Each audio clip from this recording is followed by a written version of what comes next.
I love a good love song and I love a good heartbreak song. And there are so many great ones out there. I've written my fair share.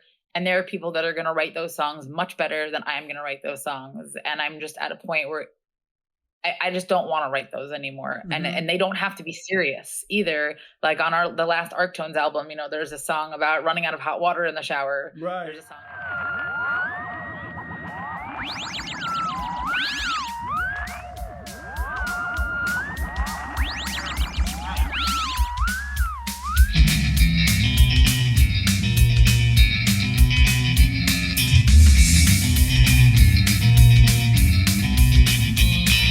I feel like we had a couple years that were such a lull in life, and now things have just burst back, and we're making up for lost time. Yeah, yeah, I totally get that. There was a minute where we all had to pack it in and figure out what we were going to be doing with life once we weren't on the stage, and that got a little tricky. And I'm glad to see that you're back at it. And this new single is killer. Like, tell me what gave you the inspiration for it. Obviously, it's pretty well, it's pretty obvious what gave you the inspiration, but what made you be like, this needs to be a song now?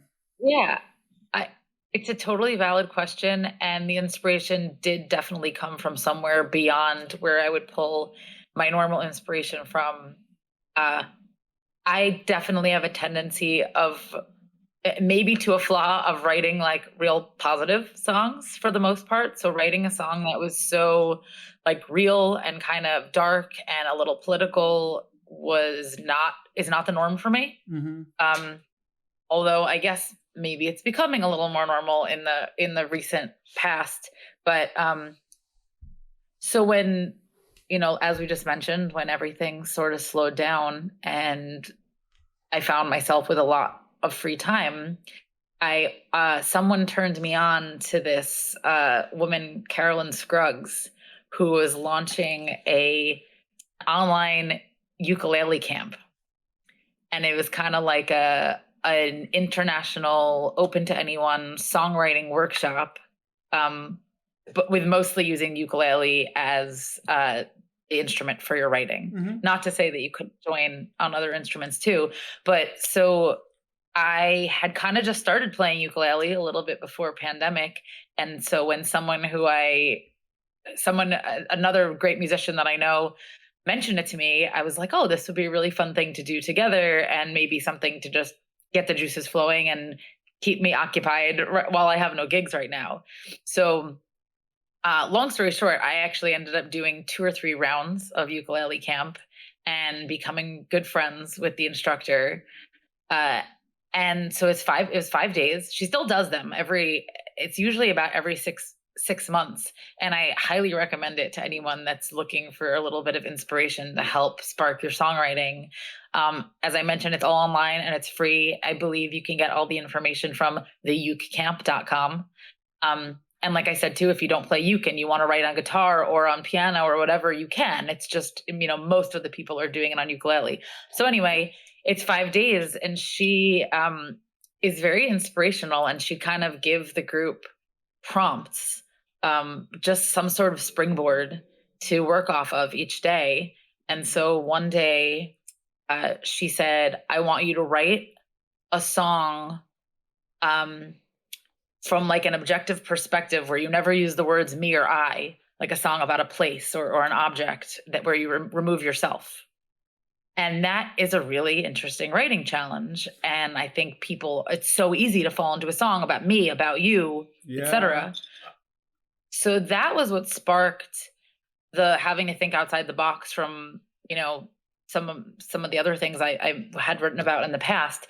And we were just in the midst of this pandemic because I wrote this song probably like late 2020 or maybe early 2021, I guess. Mhm.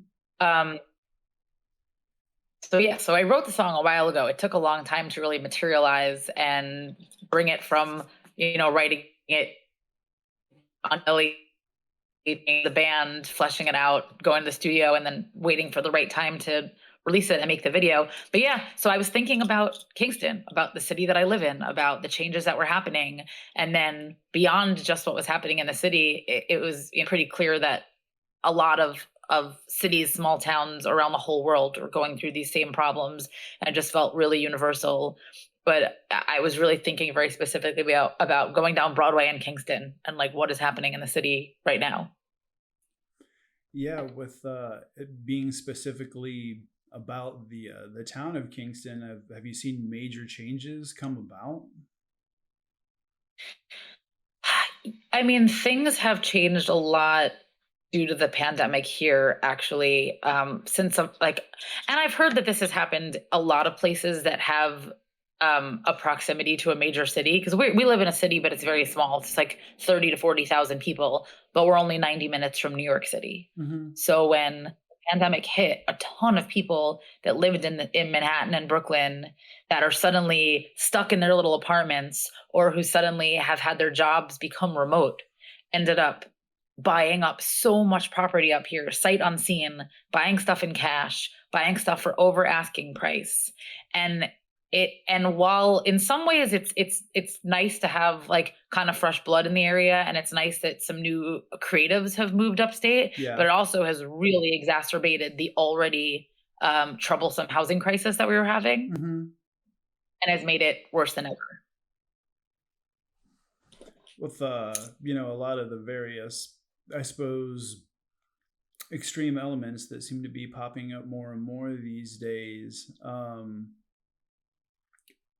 It was really, really cool to see another musician take that take that warning and make it musical to where it can be shared, to spread that kind of awareness. There's so many musicians who are scared to get anywhere near anything political because they don't want to lose a gig. Skip, I felt that way for a really long time. I won't lie, I was that person. And I didn't like being that person, but another, I guess it's interesting. It's like it was a blessing and a curse, and there has been some silver lining in the pandemic for me because pre 2020, I played music full time for 10 years for a living. Hmm. And that's why I was scared to say things like this because I was worried that if I pissed people off, I wouldn't be able to pay my bills. And that's what kept me from doing it. I always said, like, if I was that next level artist where I knew that I'd be making enough money, even if I pissed off, 20% of my fans, I would have done it. But we're up and coming. Like, I don't have a giant fan base. I'm not Hmm. making tons of money. It just was too scary for me to do that. But also as a result of the pandemic, I started doing some other work outside of just playing music, which has you'd think that it would have stifled me musically in some ways, but I feel like it's actually in certain ways given me more freedom. And this is a perfect example that since I have other revenue streams right now, I can say what I want because if I lose some fans, like I'm okay Then, with that right now then because I they, know that I'll still have food on my table. well, they weren't your true supporters to begin with. If you lose them over you speaking truth to power, then they're not people really worth worrying about in your fan base anyway. You're right. I don't disagree with you. I don't disagree. But, people are so divided right now and people love to get on their soapbox and get mad Hmm. about something. And you know what? I actually will say that I'm surprised by how little pushback I've gotten. There's always going to be a few people because once this song came out, or this, I mean, once this song came out of me, not necessarily came out to the world, Right. it felt good. And then also within the past year, we wrote and released um, a productive rights anthem Yeah, yeah, yes, that yes you did. Yes you did. and that we put out and we all the money we raised to go towards Planned Parenthood. um we raised like about $700 so far just from selling like one single at a time. Hmm. um and again, that felt good, and sure, I had a little bit of pushback, but it wasn't as bad as I expected. Or if people were mad, they didn't really vocalize it. Right, right. Well, there's so many things that we might be divided on, but there's a good side of history and there's a bad side of history. And I think that because history has happened the way it has. And if we pay attention, we can learn from it, and we can use our voices as artists to ensure that history doesn't repeat, because music is shareable and personal. And it lives forever. That's right. And it says everything that needs to be said.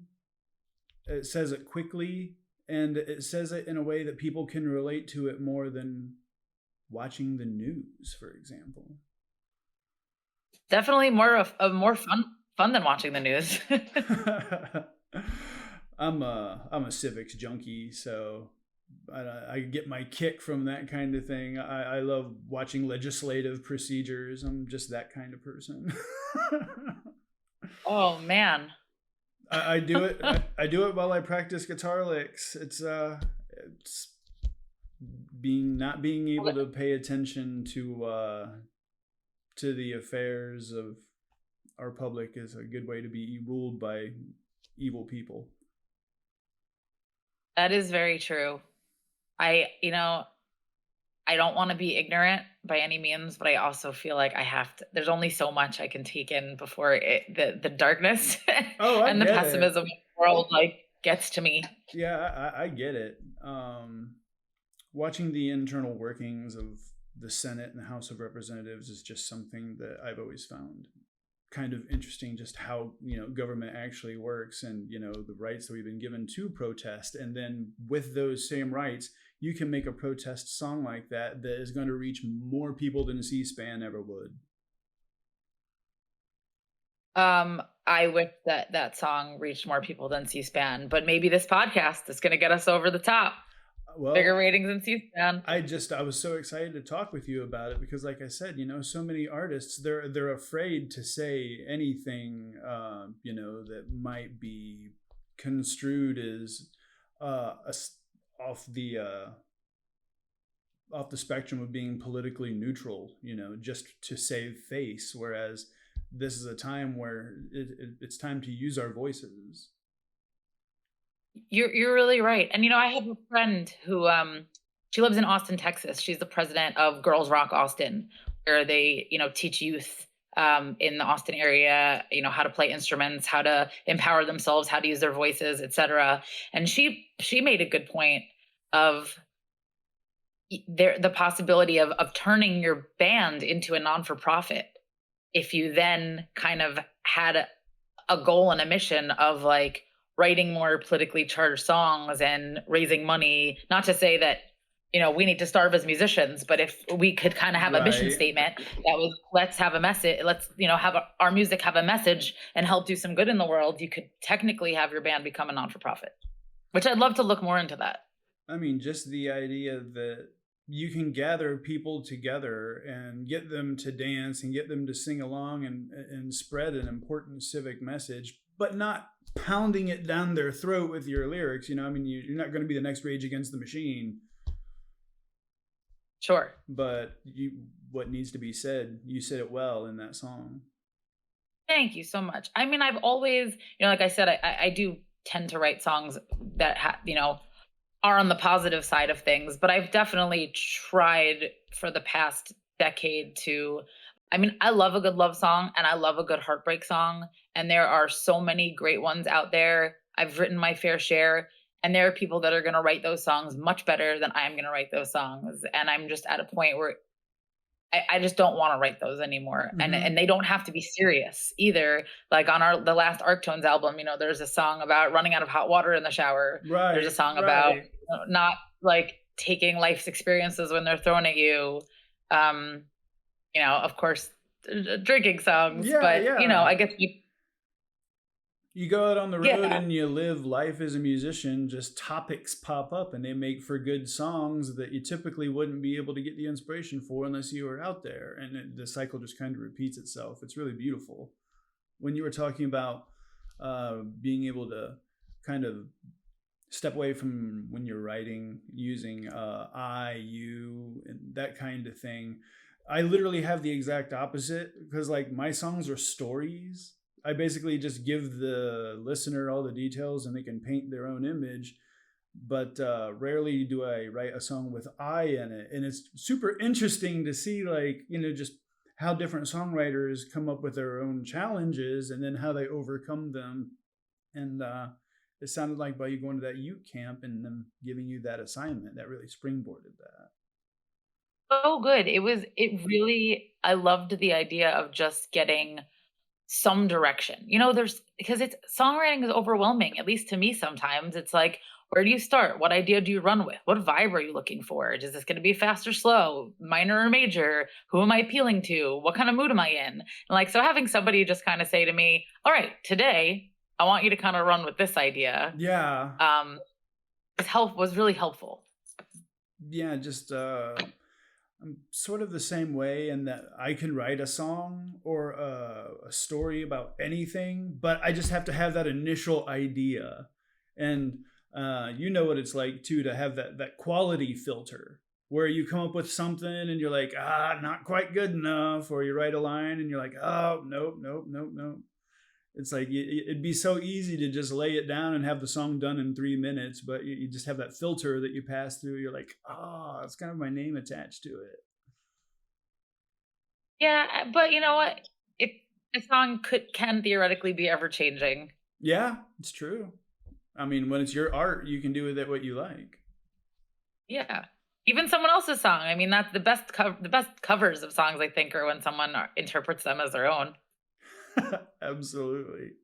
Well, I guess suppose now's the time where if you have any addresses or websites you want to get out there for everyone to hear this single. Yeah, for sure. I also will mention quickly, I wrote a few songs in this youth camp that have come to light, and we're getting ready to put out another single that Ooh. I had written in the same time frame. And I think the inspiration was to write a song about one of the elements. And I wrote a song about how, at least I think the song, it always makes sense. But at the time I wrote it, it was about sitting around the fire with your friends. And back then that was like the only safe way to really spend time with each Yeah, other yeah, when the yeah. cold out. We spent a whole winter of just sitting around a fire outside with our friends. But it's really about just being with your loved ones and hanging out at a fire, having a party, playing music. Yeah. But we just finished a music video for that, and we're gonna be putting that out in the next month or two. So stay tuned for that. As for this single, it's called "The City's Scared," and pretty much anything, all our videos and music and links and everything can be accessed directly from our website, which is larahope.net, LARAHOPE.net. And you'll see there's info for this single right towards the top of the page. And yeah, I definitely can't wait to have you on for a longer episode, and we'll be able to cut up a bit more. You're pressed for time, and I understand that. It's been such a pleasure having you on. Thank you so much. I really hope that we can make it your way one of these months or years and hang out and play in Germany. Well, if you end up coming over this way, let me know. We'll talk some turkey offline and see what can happen. Yeah, that'll be great. Thank you so much for coming on, Lara. It's great seeing you. Thank you, Skip. You too, my friend. Take care of yourself. Bye. All right. Bye. All right. That'll be all for today. Remember, peace, love throughout the world, and don't forget to rock and roll.